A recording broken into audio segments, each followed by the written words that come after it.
Suara Hati. Renungan hari ini, Senin, 15 Desember 2025. Topik, jadilah sahabat yang baik bagi banyak orang. Dan jangan lupa saudaraku, untuk membagikan renungan ini kepada orang lain, agar mereka juga mendapatkan kekuatan rohani di dalam Tuhan. Kiranya saudara diberkati oleh Tuhan kita.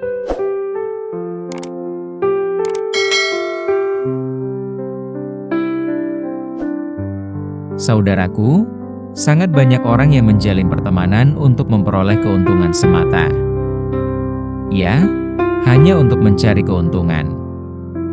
Jika tidak ada sesuatu yang diperoleh dari orang tersebut, maka ia tidak perlu membangun hubungan dengannya. Pada dasarnya, Alkitab memberi prinsip-prinsip tentang persahabatan yang sejati, dan bagaimana sejatinya membangun sebuah persahabatan. Daud dan Yonatan adalah sebuah gambaran persahabatan yang baik. Di dalam Alkitab, tercatat bahwa Yonatan sabgat jelas mengasihi Daud seperti jiwanya sendiri. 1 Samuel 18 ayat 1. Ini terbukti dari sikap Yonatan terhadap Daud. Tetapi Saul, ayah Yonatan, sangat membenci Daud, karena merasa iri dan takut kalau-kalau kerajaannya tidak akan kokoh dikarenakan keberadaan Daud yang lebih disukai banyak orang.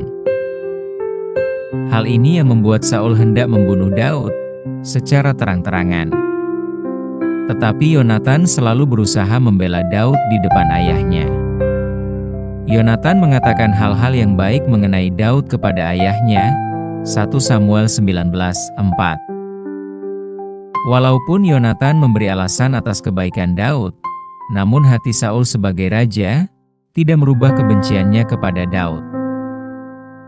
Itulah sebabnya, Yonatan dengan berani menentang sikap ayahnya yang salah, karena sangat membenci Daud. Hingga suatu kali, Saul marah dan hendak membunuh Yonatan juga, karena selalu berusaha membela Daud. 1 Samuel 20 ayat 33. Yonatan punya komit kesetiaan dalam menjaga persahabatan sampai akhir hidupnya. Ia menunjukkan bagaimana ia selalu berada di saat-saat tersulit kehidupan Daud. Sikap Yonatan merupakan sikap kesetiaan yang dipahaminya tentang kesetiakawanan yang dibalut kasih dari Tuhan. Salah satu prinsip yang firman Tuhan ajarkan kepada kita mengenai persahabatan adalah menaruh kasih setiap waktu dan menjadi seorang saudara dalam kesukaran. Amsal 17 ayat 17.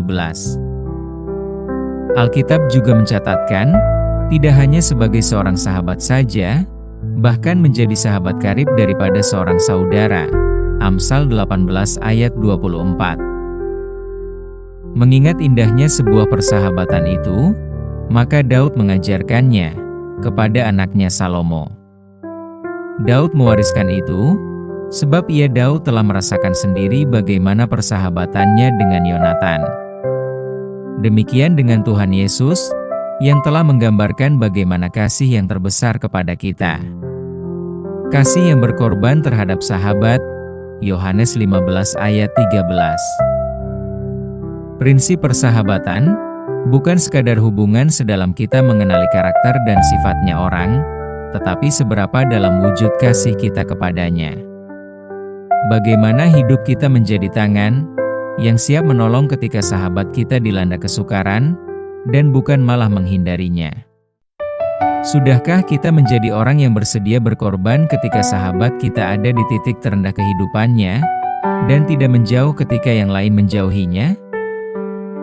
Semoga Tuhan memampukan kita menjadikan sahabat menjadi saudara di dalam Tuhan. Amin. Topik doa kita hari ini, kepada teman kita yang sedang sakit. Salam sejahtera saudaraku, Tuhan Yesus memberkati kita.